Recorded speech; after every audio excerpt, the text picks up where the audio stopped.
And it's like like, said, anything dealing with sitting behind a computer with data it's industry, dead. It's gone. Dude, I just sat and me and my brother was sitting there looking at, because he's a developer, that's what he does, and he's like, dude, I won't have any work in a year. And we looked at what is going to replace him, and it is crazy. It is like super. I'm still having like taking issue wrapping my brain about, dude, you can right now within maybe a half hour, if you know an app that you want to create online, you can have it coded, the whole nine, printed, tested, run it, and start making money on it by next week. And you just couldn't do it before. So that's putting all the technical aspect out the window. The automation is putting people out of work. Companies can't sit there and invest in people anymore if they're not selling anything to invest to people. So but the future is looking real bleak. And I'm sitting there thinking, like, the bottom is going to drop out of this. It's just that you don't know what's going to happen. But we've never been here before. I mean that's the case for any time period. It's like what do you think of that? Like every day, this is the first day that we're experiencing this. So we're gonna look back and be like, remember when? I mean, like, people do it all the time. What do you think of the like the 50-year mortgage that's being pushed now? Because I know some people think it might be a little bit ridiculous. 50-year mortgage? Yeah, Trump is proposing a 50-year mortgage, but some people are saying there's no difference when the previous president presented a 30-year mortgage. People thought that was a little bit far-fetched, but how many people you think will actually go for a 50-year mortgage? Like your payment will be drastically lower, but your interest $600 for a house. There'd be a hell of a lot of people. But the amount of interest you'll have to, because they're saying because of the 50-year mortgage, you will get no equity, like the amount of interest you will be paying, and a company will push people to go for a 50-year mortgage because they will make so much more money off of it versus a 30-year, because you will technically get like no equity in your home or anything to pull money off or something like that. But do you think that will further, like, it's not needed, like not in this economy right now to even try to propose that?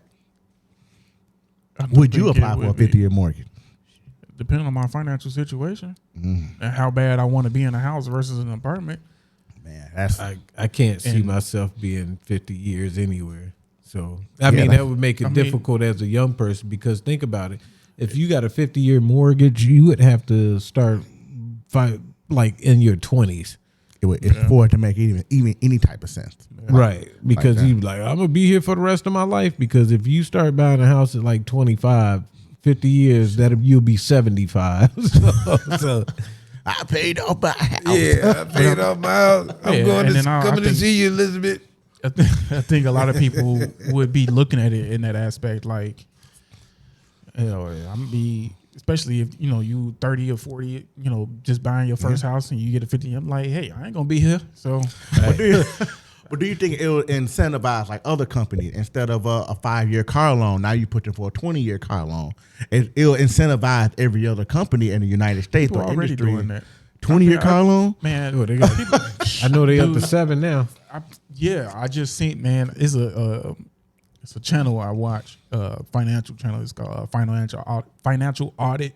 Caleb Hammer. Yeah, I know what you're talking about. He's a short, chubby white dude. He going through people's finances and like just like calling them out on all the BS spending. It's like going into the I know exactly what you're talking about. Man, he be going in on them, and it's like it's a wake up call. But it's like he gets consent to like he's basically roasting them for an hour and a half about how bad they are with their spending habits and their financial decisions and stuff. Mm-hmm. But it's just like every single time I watch the show, it's like I feel better about my it does. It really does. Because it be people that's like in the mid to late 20s, early 30s maybe, and they got $80,000 in debt, and it's not even a mortgage. Oh damn! Yeah, it's real. Like, it do make you feel better about your own. Like, I feel better already, even if that was an estimate. And that's on like the midpoint. So it's like be way above sometimes, and it's just like, yo, you make, and the craziest part is they be having strong income. The one I just watched most recently, she was a charge nurse in a hospital in her town. I believe it was Austin, and she makes $6,000 a month, but somehow she's late on her mortgage payment 2 months in a row. She's got 8 late credit card payments. She's got $80,000 in debt, and she brings in $6,000 a month, and somehow she spends, I think he said 10. How do you spend $10,000 a month? And she just got a car, and it was a 76-month loan. Wow. That called making it work. Right. She was like, it was a brand new car, and I think she said it was like 2022 or something like that. She got like a 76-month loan at like 12% or some crazy stuff.